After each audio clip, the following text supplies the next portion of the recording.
What's up, everybody? It's your favorite Donald Duck cosplayer's favorite nerd, and today we are looking at the SH Figuarts Sakura. Now, I have a long history of mispronouncing the names of these characters, mainly because of how I grew up saying them. My buddy Joe often corrects me, but I went ahead and got ahead of the curve and looked her up, found out the proper pronunciation, which I believe is Sakura. But old habits die hard, so we'll have to see which way it goes in this video. That being said, she comes with a few accessories. Let's take a look. She comes with 2 posing hands in addition to the 2 fist hands you saw in the opening footage. She comes with 2 alternate faces. One yelling at me about the way I pronounced her name, and the other one happy that I maybe fixed it. One can hope. She comes with her blast effect. We have a translucent blue, kind of different variants of the shades of blue, going to this piece at the top that has more of a frosted finish. Looks very good, sculpted very well, and has a peg hole for a translucent display stand that you can peg it onto and make sure it works. And of course you can use them both in concert. And we get the backdrop that has come with all the series. Mine unfortunately came all bent up in the box, so that's a bit of a bummer. Not that I use them anyway, but still doesn't help.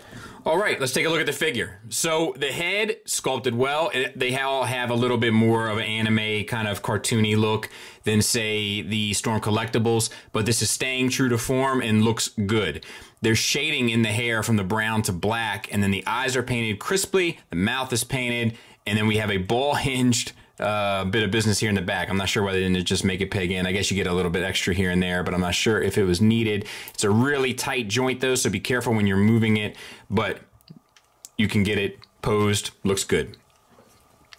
Engineering wise, you have a ball hinge inside at the top of the neck that goes to a hole in the head so you can swivel, and then you get the up and down.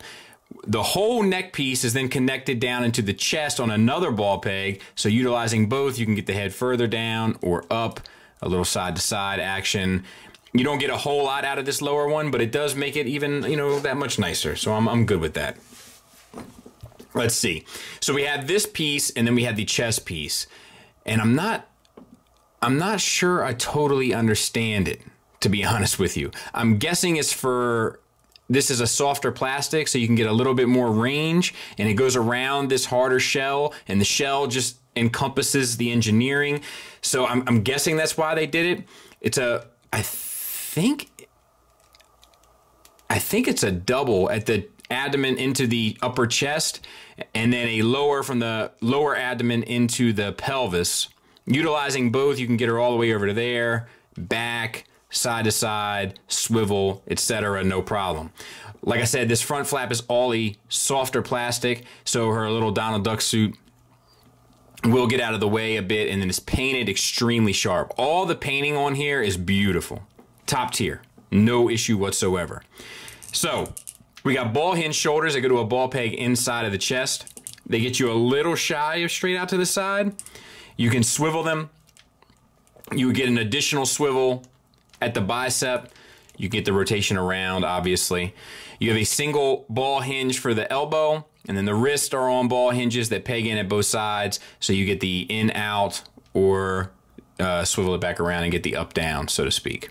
So all of that works, and once again, the paint everywhere on there, the sleeves, the gloves, etc., is extremely well done. Same for the other side. Now we have this soft floating piece here, and then we have the pelvis piece underneath. The skirt is cut, so you can get the figure to do pretty much the full Van Damme on a universal joints. That I like when they use these a lot. The ball pegs usually work well, but these work extremely well. So you get all the way out pretty much to the side. The skirt does kind of put a little pressure on it, but I think you'll get everything that you want or need. Uh-oh. That's not good, is it? And then you get I just pushed it too far. You get forward and back on that same universal joint. So range-wise works well. You have a thigh swivel built around the universal. It's not the best, but you get an ankle swivel, so you shouldn't have any issue. There is subtle shading, I think, in the skin tones. There's also subtle shading on the blue, and it works perfectly. Disc hinge knee, get you past 90 degrees, so that's cool. Socks are sculpted and painted clean, and then the ankles swivel at the top where it comes around, it swivels into the foot to get you a rocker, and it's on a ball hinge. Actually, it's on a disc hinge in the center. So this is a softer plastic on the side. As you move the foot up, you get a heck of an ankle tilt, and you can move the foot down and get ankle tilt the reverse way, and it's split with relief on both sides to give you the range. So it's beautiful. And then the painting and sculpting is all done to the nines on the shoes. And then you have a toe hinge that's extremely well done. So there she is from the back. It's a really knockout of a figure. And you know I like to give little shelf updates and stuff, so that's how the Street Fighter line is holding up so far. And it's pretty good. I'm pretty happy with it. I'm curious to see where they're gonna draw the line on this. Like, how many characters are we getting, you know? Are we getting a full run, or when are they gonna... SH Figuarts, in my opinion, has a reputation of kind of throwing in the towel in the 7th inning, so we'll see.